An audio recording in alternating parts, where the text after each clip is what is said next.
qué sé yo, cualquier profesional de la salud, psicólogo, psiquiatra, que otorgan las licencias, también ellos, sin ninguna justificación y sabiendo que están actuando de manera ilegal. Por lo tanto, este es un tema que recién se está abriendo, y esperamos, por cierto, de que termine con sanciones de verdad y ejemplificadoras, porque no puede ser. O sea, el costo para el Estado, tanto el sector público como para el sector privado, es muy alto, y tenemos una masa de funcionarios que abusan del sistema y que además existe un clima dentro de las empresas y dentro del Estado en que el que no actúa de esta manera es visto como un tonto.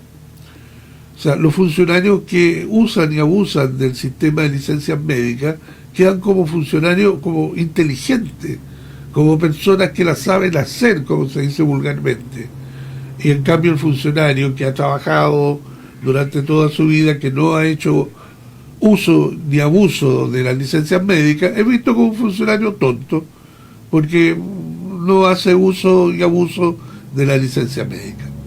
Bueno, es esperar que esta vez le salga el tiro por la culata a este tipo de funcionarios, que por cierto han hecho pésima función pública, donde quiera que se trate, englobo también al sector privado, porque cualquiera que sea la función que cumplan, en cualquiera de los sectores, incluyendo, como vamos a ver ahora, que también van a tener que caer de otras ramas de la función pública, como es Gendarmería de Chile, que sin duda se van a llevar muchas sorpresas, Carabineros de Chile y las Fuerzas Armadas en general, incluyendo también Policía de Investigaciones, todo. Como se dice vulgarmente, don Jorge, ley pareja no es dura. Bueno, para hoy ya vamos a pasar, hemos estado haciendo un comentario durante nuestros programas de algunos personajes de carácter público, internacional, que sin duda alguna están marcando la historia, ¿ya? La historia política, económica, social, contemporánea, a través del ejercicio de su función pública, política, sin duda que ya están incorporados a los libros de historia, ¿ya? Como decía un periodista en una nación amiga, siempre finalizaba sus programas diciendo: y recuerde, esto ya es historia. Y efectivamente, hemos hablado de muchos personajes que forman parte de la historia, nos gusten o no nos gusten. Algunos están absolutamente de acuerdo con ellos y otros en absoluto desacuerdo, pero que van a formar parte de la historia contemporánea, eso no hay duda. Para el día de hoy les he traído un personaje también vigente, muy vigente, y que representa uno también de estas personas que, como decimos, va a formar parte de la historia contemporánea. Se trata de Vladimir Putin. Vladimir Vladimirovich Putin, ¿ya? Nace en Leningrado el 7 de octubre del año 1952. Es abogado, político, ex agente de inteligencia ruso, de la KGB, y líder del partido político denominado Rusia Unida. Actualmente presidente de la Federación de Rusia, cargo que ocupa desde el año 2012, y anteriormente lo ocupó desde el año 2000 hasta el 2008. También fue presidente del gobierno en el periodo del 1999 al año 2000, y nuevamente desde el 2008 al 2012. y de acuerdo con la última elección, donde fue una vez más reelecto, él espera su mandato terminarlo el año 2035. Vladimirovich Putin trabajó durante 16 años como oficial de inteligencia exterior para la KGB, que es la agencia de inteligencia de la Unión Soviética, y fue ascendido al rango de teniente coronel. Renunció el año 1991 para comenzar una carrera política en San Petersburgo. Se muda a Moscú el año 1996 para unirse a la administración del presidente Boris Yeltsin, también un político muy conocido a nivel mundial y que tuvo una labor bastante importante en la Nueva Rusia, en forjar la Nueva Rusia. Se desempeña brevemente como director del Servicio Federal de Seguridad, secretario del Consejo de Seguridad, antes de ser nombrado primer ministro en agosto del año 1999. Después de la renuncia de Yeltsin, fue nombrado presidente interino. Y menos de 4 meses después fue elegido en forma absoluta como presidente de la Unión Soviética. Y posteriormente reelecto en el año 2004. Y, como suele ocurrir, estaba limitado constitucionalmente para ser reelecto una vez más. Entonces, ¿qué fue lo que ocurrió? Se hace un enganche, por así decirlo, político con Dmitry Medvedev. Y Dmitry Medvedev aparece como candidato a la presidencia. Asume, con todo el apoyo de Putin, por cierto. Entonces la gente elige a Medvedev como presidente ruso y Medvedev lo designa a él su primer ministro. Entonces, si bien evitó llegar a ser presidente, como primer ministro de Medvedev asume la vicepresidencia y asume en definitiva el poder de facto. Como consecuencia de eso, regresa a la presidencia el año 2012 y es reelecto nuevamente el año 2018 y en el año 2024. En abril del año 21, luego de un referéndum, promulga enmiendas constitucionales, incluida una que le permitirá postularse para la reelección 2 veces más, lo que podría extender su presidencia hasta el año 2036. O sea, como pueden escuchar, vamos a tener Putin para rato. Es sin duda una figura muy carismática en Rusia y ejerce el poder en forma completa y sin ningún tipo de oposición, porque cada vez que ha surgido algún movimiento de oposición, se ha preocupado Putin de disolverlo, ¿ya? Y ha atacado en forma muy fuerte a toda la disidencia respecto de su gobierno. Durante su mandato como presidente, la economía rusa crece en un promedio de 7% al año, impulsada fundamentalmente por el alto precio del petróleo y el gas. Dirige Rusia durante la Segunda Guerra Chechena, restaurando el control federal en Chechenia.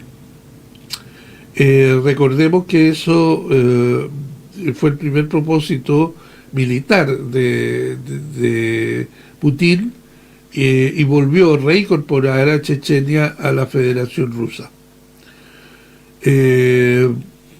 Después también tuvo una guerra contra Georgia y logró también anexar en su tercer mandato como presidente a Crimea y patrocinó la guerra en el este de Ucrania con varias incursiones militares que, por cierto, le han valido el reproche de carácter internacional.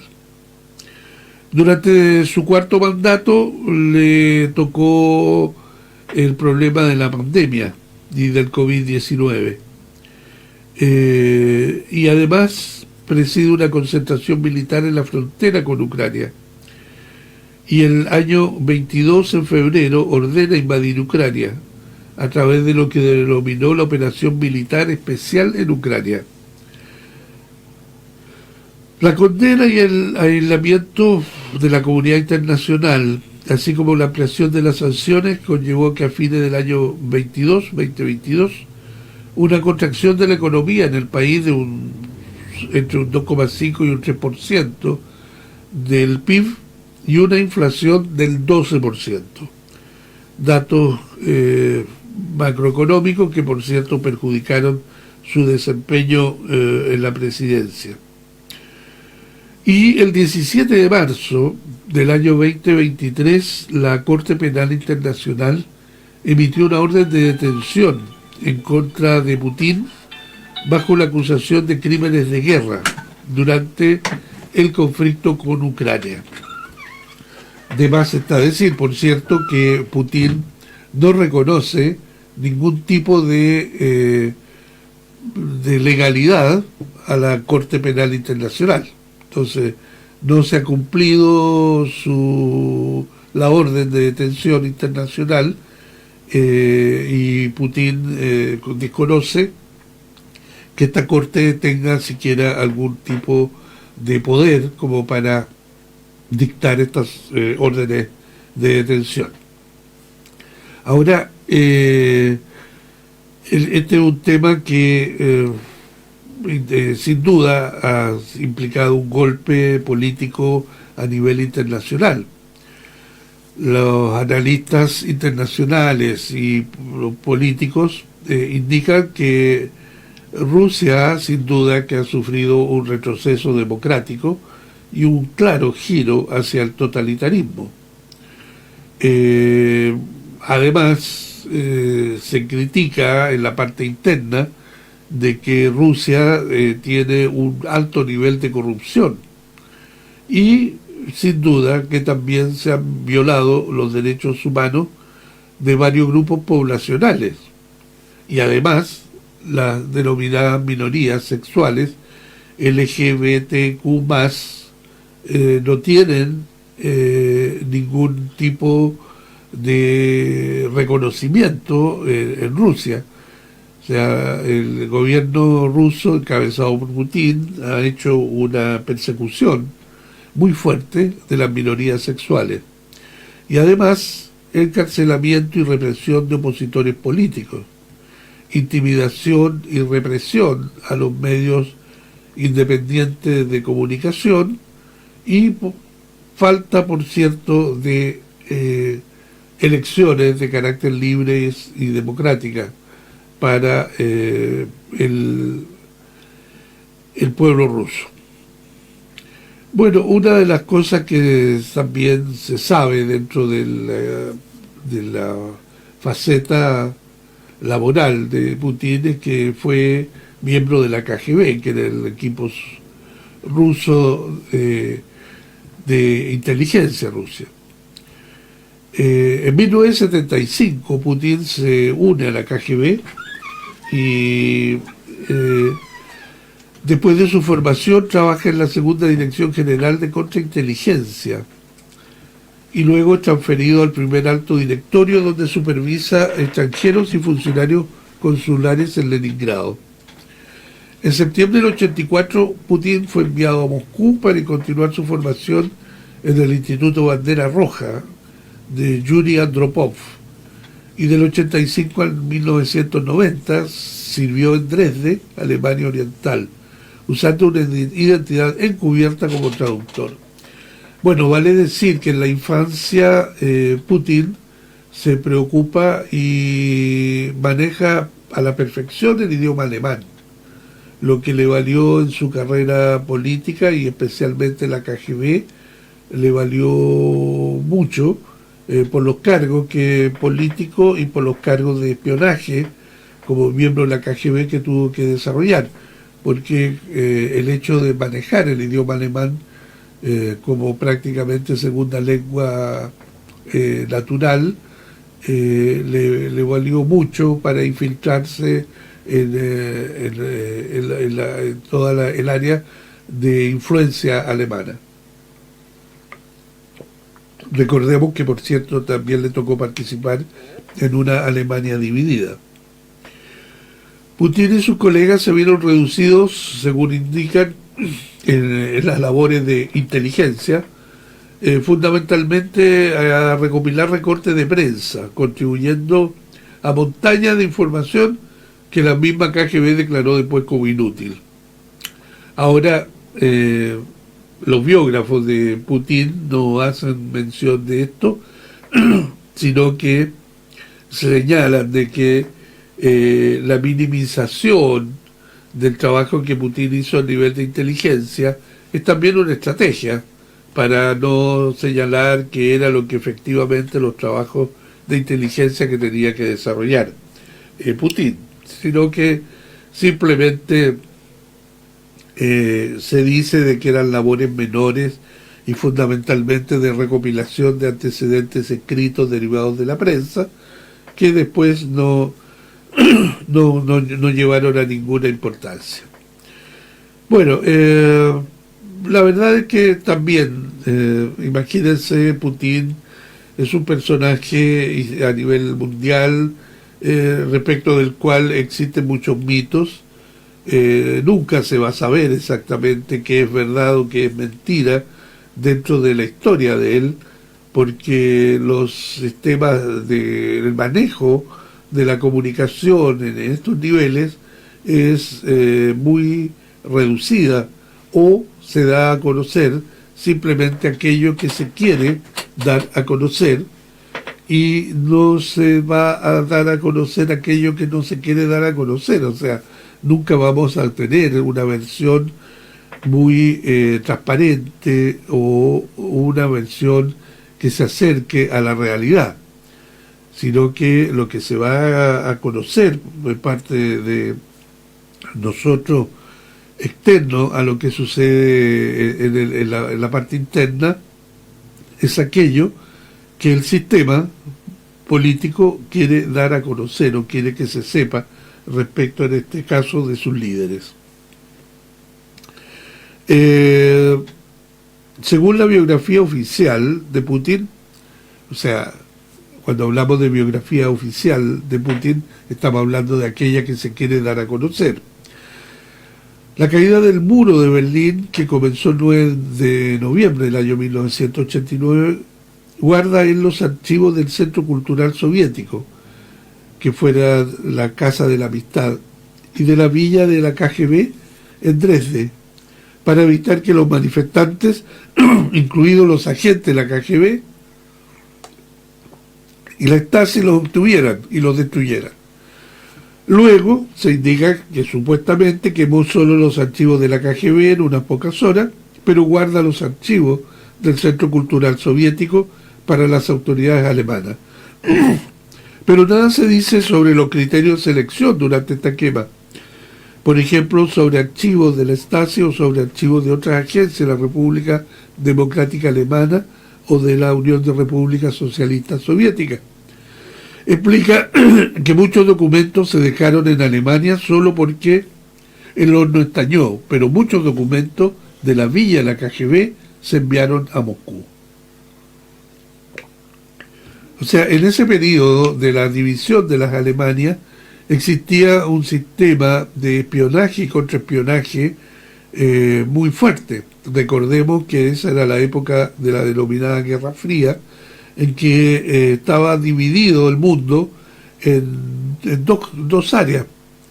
El área soviética, que la Unión de Repúblicas Socialistas Soviéticas y todo el sector comunista, y versus el sector democrático, que se decía que era el que encabezaba la fuerza de Estados Unidos y toda el área europea, que no estaba dentro del área comunista. Entonces, en esa época, por cierto, el manejo de la información y la documentación era fundamental.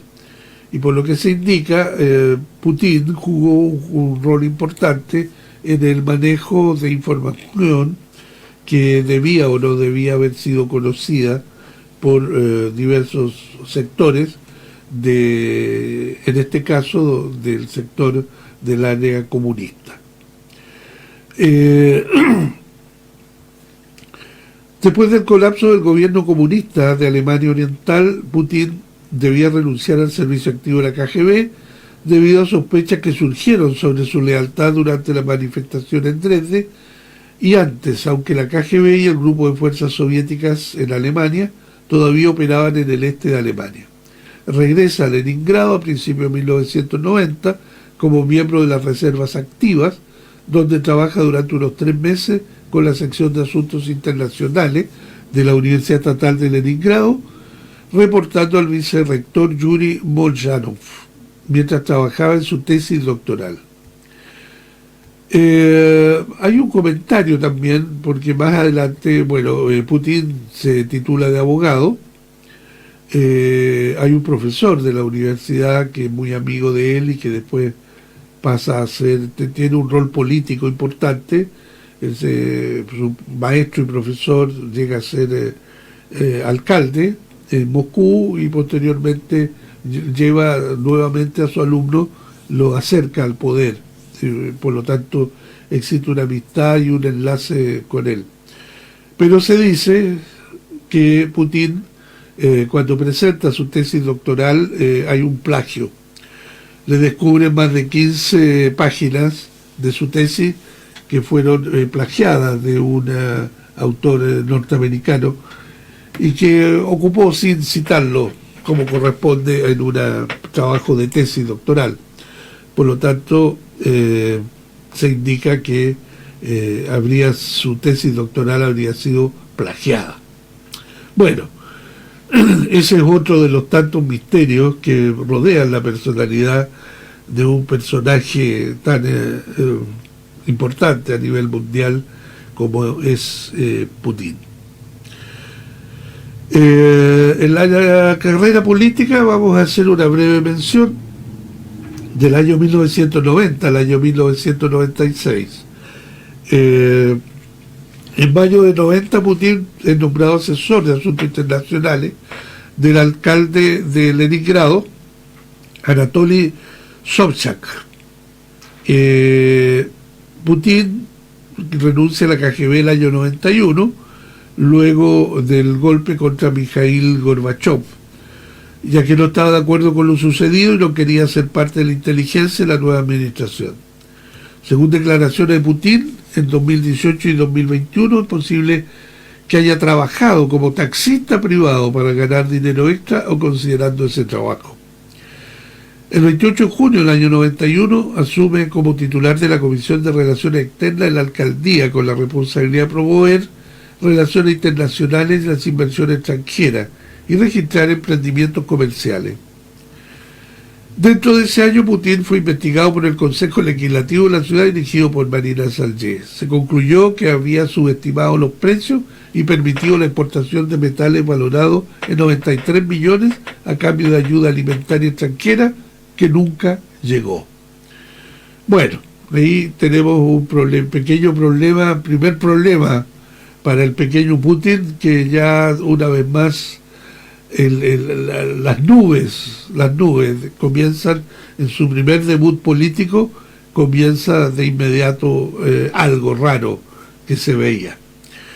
1996-1999. En junio de 96, Sobchak pierde su candidatura a la reelección en San Petersburgo y Putin, que había liderado su campaña electoral, renuncia a su cargo en la administración de la ciudad. Se muda a Moscú y es nombrado subjefe del Departamento de Administración de Propiedades Presidenciales encabezado por Pavel Borodín. Ocupa este cargo hasta marzo del 97. Fue responsable de la propiedad extranjera del Estado y organiza la transferencia de los antiguos activos de la Unión Soviética a la Federación Rusa. El 26 de marzo del año 97, el presidente Boris Yeltsin Nombra a Putin subjefe de Estado Mayor Presidencial, cargo que ocupa hasta mayo del 98, y jefe de la Dirección de Control Principal del Departamento de Administración de Bienes Presidenciales hasta junio de 1998. El 27 de junio del 97, del Instituto de Minería de San Petersburgo, bajo dirección del rector Vladimir Litvinenko, Putin defiende su disertación de candidato a ciencia en economía, titulada La planificación estratégica de los recursos regionales bajo la formación de relaciones de mercado. Esto ejemplifica la costumbre en Rusia, según la cual un joven funcionario en ascenso escribiría un trabajo académico en la mitad de su carrera. Pero, como decíamos, la tesis esta fue un plagio. Los becarios de la institución Brookings descubrieron que se copiaron 15 páginas de un libro de un texto estadounidense. Pero eso fue, como se dice, un pequeño tropiezo o un pelo de la cola en este joven Putin que estaba corriendo por su futuro político. Y el año 1999 tiene su primer cargo de primer ministro. El 9 de agosto de 1999, Putin fue nombrado uno de los 3 primeros viceprimeros ministros, y ese mismo día nombrado primer ministro interino del gobierno de la Federación Rusa por el presidente Yeltsin, Boris Yeltsin. Yeltsin también anunció que quería ver a Putin como su sucesor. Más tarde, ese mismo día, Putin accede a postularse para la presidencia. El 16 de agosto, la Duma estatal, la Duma es el Congreso soviético, ratifica su nombramiento como primer ministro con 233 votos a favor, mientras que se requería una mayoría simple, 226, convirtiéndolo en el quinto primer ministro de Rusia en menos de 18 meses. En su nombramiento poco futuro le daban a Putin, que era hasta esa fecha prácticamente un desconocido a nivel mucho más grande en Rusia, a nivel general. Y por lo tanto no se veía, como decimos, con mucho futuro político. Sin embargo, lo hizo bien, y los principales oponentes y posibles sucesores de Boris Yeltsin, que ya estaban haciendo campaña para reemplazar al presidente que estaba enfermo, lucharon para evitar que Putin surgiera como sucesor potencial. Después de los atentados con bombas en los apartamentos rusos y la invasión de Daguestán, incluido ese agente de la KGB con base en la República Chechena de Ichkeria, la imagen de orden público de Putin y el enfoque implacable en la Segunda Guerra Chechena se combinaron para aumentar su popularidad y le permitieron ganar a sus rivales. El año 1999 al 2000 asume la presidencia interina. 31 de diciembre del 99, Yeltsin renuncia inesperadamente, según la Constitución de Rusia, y Putin, que debía convertirse en presidente interino de la Federación Rusa. Al asumir este cargo, Putin realiza una visita previamente programada a las tropas rusas en Chechenia. El primer decreto presidencial que Putin firmó, 31 de diciembre del año 99, se tituló sobre garantías para el expresidente de la Federación Rusa y los miembros de su familia. Esto aseguró que no se persiguieran los cargos de corrupción contra el presidente saliente y sus familiares. O sea, les perdonó la vida al presidente y su familia. El 30 de diciembre del año 2000 sobreseyó otra causa contra el fiscal general por falta de pruebas, a pesar que los fiscales suizos habían remitido miles de documentos. El 12 de octubre del 2001, Putin firma una ley federal similar que reemplaza el decreto de 1999, donde Marina Saile presentó un caso relacionado con la supuesta corrupción de Putin en las exportaciones de metales en el año 1992, pero fue silenciada y obligada a salir de San Petersburgo. Bueno, ahí Yeltsin ya no estaba, se renuncia y se hacen las elecciones presidenciales el 26 de marzo de 2000, donde Putin gana de inmediato con un 53% la elección.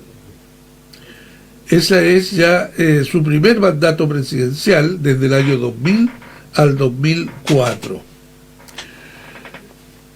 La investidura del presidente Putin se produjo el 7 de mayo de 2000 y designa como primer ministro al ministro de Finanzas Mikhail Kazyanov. El primer gran desafío de la popularidad de Putin se produjo en agosto del 2000, cuando fue criticado por la supuesta mala gestión del desastre del submarino Kursk. Esa crítica se debió en gran parte a que Putin tardó varios días en regresar de sus vacaciones y varios más antes de visitar el lugar. En 2000 y 2004 Putin emprende la reconstrucción de la condición empobrecida del país, aparentemente ganando una lucha de poder con los oligarcas rusos, llegando a un gran trato con ellos. Este trato permitió a los oligarcas mantener la mayor parte de sus poderes a cambio de su apoyo explícito y alineamiento con el gobierno de Putin. El año 2004 al 2008, segundo mandato presidencial. El 14 de marzo de 2004, Putin fue elegido presidente por segundo mandato y recibe esta vez el 71% de los votos. La crisis de los rehenes en la escuela de Beslan, que tuvo lugar el 1 al 13 de septiembre de 2004, murieron más de 330 personas, incluidos 186 niños. El periodo de casi 10 años previo al ascenso de Putin, después de la disolución del gobierno soviético, fue una época de agitación en Rusia. En un discurso en el Kremlin de 2005, Putin caracteriza el colapso de la Unión Soviética como la mayor catástrofe geopolítica del siglo XX. Putin elaboró, dice, una epidemia de desintegración que infectó a la propia Rusia, la cuna del país, la red de seguridad social. Hasta la tumba había desaparecido y la esperanza de vida disminuyó en el periodo anterior al gobierno de Putin. En 2005 se lanzaron proyectos de prioridad nacional para mejorar la atención médica, la educación, la vivienda y la agricultura en Rusia. Más adelante, el periodo 2008 al 2012, ahí es donde ejerce el cargo de primer ministro. Toda vez que a Putin se le prohibió un tercer mandato consecutivo por la Constitución, el primer viceprimer ministro Dmitry Medvedev fue elegido su sucesor. En una ceremonia de cambio de poder el 8 de mayo de 2008, solo un día después de entregar la presidencia a Medvedev, Putin fue nombrado primer ministro de Rusia, manteniendo su dominio político. O sea, ahí tenemos un cargo que en definitiva era meramente epistolar, como se dice, porque quien efectivamente manejaba el poder era Putin, no el verdadero presidente. Del 2012 al 2018, tercer mandato presidencial. 24 de septiembre de 2011, mientras hablaba en el Congreso del Partido Rusia Unida, Medvedev anuncia que recomendaría al partido que nominara a Putin como candidato presidencial. También reveló que los dos nombres habían llegado a un acuerdo hacía mucho tiempo para permitir que Putin se postulara para la presidencia en 2012. Este cambio fue denominado por muchos en medio como Rokirovka, término que significa enroque. Ahí tenemos Jorge, un nuevo término para su día domingo. Estos hicieron la Rokirovka. La Rokirovka, el enroque. Bueno, y el 4 de marzo de 2012 Putin gana las elecciones presidenciales rusas en primera vuelta, una vez más, esta vez con el 63,6% de los votos, a pesar de las acusaciones generalizadas de fraude electoral. Pero para estos grandes personajes, decir que hay fraude electoral es casi un poema. No es mucho más que puedan atacarlo. Bueno, y vamos ya terminando, acercarnos al pequeño problema que tiene ahora, que es la guerra ruso-ucraniana. En 2014, Rusia realiza varias incursiones militares en territorio ucraniano. Después de la protesta del Euromaidán y la caída del presidente ucraniano Viktor Yanukovych, soldados rusos sin insignia toman el control de posiciones estratégicas e infraestructura dentro del territorio ucraniano de Crimea. Luego Rusia anexa Crimea y Sebastopol, después de un referéndum en el que, según los resultados oficiales, los habitantes de Crimea votaron para unirse a la Federación Rusa. Posteriormente, las manifestaciones contra las acciones legislativas de la Armada ucraniana por parte de grupos prorrusos en el área de Donbass de Ucrania se convirtieron en un conflicto armado entre el gobierno ucraniano y las fuerzas separatistas respaldadas por Rusia de las autoproclamadas repúblicas populares de Donetsk y Lugansk. En agosto de 2014, los vehículos militares rusos cruzan la frontera en varios lugares en Donetsk y las autoridades ucranianas consideran que la incursión del ejército ruso fue responsable de la derrota de la fuerza ucraniana a principios de septiembre. En noviembre de 2014, el ejército ucraniano informa un movimiento intensivo de tropas y equipos desde Rusia hacia las partes orientales de Ucrania, controlada por los separatistas. Se informa que 80 vehículos militares sin identificación en movimiento en áreas controladas por los rebeldes. Una misión especial de monitoreo observa cómo los convoyes de armas pesadas y tanques del territorio controlado sin insignia. Los observadores afirman además que observan vehículos que transportan municiones y cadáveres de soldados cruzando la frontera entre Rusia y Ucrania, disfrazados de convoy de ayuda humanitaria. El 2018 al 2024, cuarto mandato presidencial. Putin gana nuevamente elecciones presidenciales rusas 2018 con más del 76% de los votos. Su cuarto mandato comienza el 7 de mayo de 2018 y se prolonga hasta el 2024. El mismo día Putin invita a Dmitry Medvedev a formar un nuevo gobierno y el 15 de mayo de 2018 Putin participa en la apertura del puente de Crimea. 18 de mayo de 2018 Putin firma decretos sobre la composición del nuevo gobierno. El 25 de mayo anuncia que no se postularía para presidente el 2024, justificándola conforme a la Constitución rusa. El 14 de junio de 2018 inaugura la 21ª Copa Mundial de la FIFA, que se celebró por primera vez en Rusia. Pero si bien había dicho que no iba a ir a la reelección, nunca hay que creerle a este tipo de políticos, porque efectivamente fue a la reelección una vez más. El año 21 y 22, crisis nuevamente con Ucrania.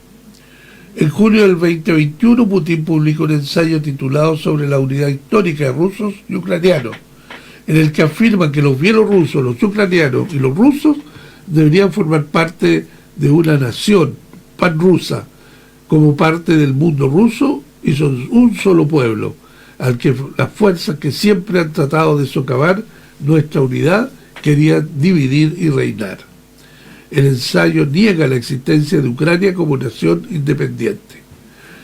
Por esa razón se le atribuye que en definitiva el objeto de la invasión de Putin a Ucrania no es más y menos que reconstituir el viejo imperio soviético, ¿ya? Y por eso, porque Ucrania para Rusia no tiene ninguna posibilidad de ser un país independiente, sino que es un país que depende de Rusia para todos los efectos legales y territoriales.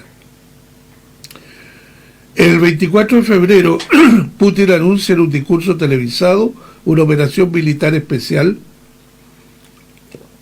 en Ucrania, lanzando una invasión a gran escala del país, citando un propósito de desnazificación. Afirma que estaba haciendo esto para proteger a las personas en la región predominantemente de habla rusa del Donbass, que según Putin enfrentaron humillación y genocidio por parte de Ucrania durante 8 años. Minutos después del discurso lanzó una invasión a gran escala para hacerse con el control del resto del país y derrocar el gobierno electo con el precepto de que estaban dirigidos por nazis. La invasión de Rusia fue recibida por una condena internacional, donde se impusieron ampliamente sanciones internacionales contra Rusia, incluso contra Putin personalmente. La invasión también dio lugar a numerosos llamamientos para que se procesara a Putin con cargo de crímenes de guerra. La Corte Penal Internacional declaró que investigaría la posibilidad de crímenes de guerra en Ucrania desde finales del 2013, y Estados Unidos se comprometió a ayudar a la Corte Penal Internacional a procesar a Putin y a otros por crímenes de guerra cometidos durante la invasión de Ucrania. En respuesta a estas condenas, Putin puso en alerta máxima las unidades de disuasión nuclear de la Fuerza de Cohetes Estratégicos. A principios de marzo, las agencias de inteligencia estadounidenses determinaron que Putin estaba frustrado por el lento progreso debido a una defensa ucraniana inesperadamente fuerte. Bueno, esta historia todavía se está contando, se nos va el tiempo de nuestro programa y creemos que sin duda Putin pensó su estrategia que iba a ser una guerra mucho más corta, tal vez iba y volvía, que Ucrania no iba a tener el apoyo internacional que ha tenido, y que su victoria iba a ser inminente y muy corta. Pero a veces la historia, queridos videoyentes y querido amigo Jorge, la historia a veces se escribe de modo muy distinto. Recordemos Vietnam y recordemos que Estados Unidos, cuando invade Vietnam, piensa también que va a ser algo muy corto, que va y vuelve, y que el triunfo norteamericano iba a ser rotundo y corto, en muy breve plazo. Pero la historia con todo se escribió de otra manera y significó justamente el largo plazo, el largo tiempo de guerra, significó no solamente miles de muertos en ambos sectores, sino también una derrota para el pueblo norteamericano, y el que sin duda es el gran derrotado en una larga guerra como Vietnam. Y es muy posible, tal vez, que la historia vuelva a escribirse de esta misma manera. Hoy día hay figuras nuevas, como el presidente norteamericano Trump, que está tratando de negociar con Putin y con Ucrania, sin Ucrania, y se están tratando de servir entre ambas potencias un pueblo que, porque tiene tierras raras que hoy día son muy necesarias para las nuevas tecnologías. Entonces parece que entre los dos grandes poderes militares y estratégicos se quieren repartir el territorio. Bueno, la historia, como digo, está escribiéndose todavía. No podemos hablar del final porque, como dicen los periodistas, se trata de una noticia en desarrollo. Pero bueno, esto, querido amigo Jorge y video oyentes, ya es historia. Nos vemos y nos escuchamos el próximo programa, cuando estemos una vez más por la radio multiplataformas Lila, en un programa nuevamente conversando. Buenas tardes.